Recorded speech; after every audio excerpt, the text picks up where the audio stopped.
Сиыр мен бақа. Сиыр тоғанға су ішуге бара жатып, бақаларды басып сол кезде бір бақа жаншылып өліп қалыпты. Ана бақа қайта оралғанда бір баласының жоқ екенін көріп, басқа бақалардан «Менің кішкентайым қайда кеткен?» депті. Кішкентай бақалардың бірі жауап бере, «Анашым, ол қайтыс болды. 4 аяқты бір жануар біздің ағамызды жаншып тастады» депті.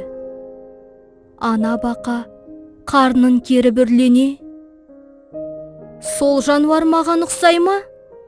десе, кішкентай бақа, «Жоқ анашым, менің ойымша, сіз ол алыппен теңесе алмайсыз. Егер осылай үрлене берсеңіз, қарныңыз жарылып кетеді» депті. Бұл әңгіме бізге мынаны үйретеді: кішкене нәрсе ешқашан ұлылықпен теңесе алмайды.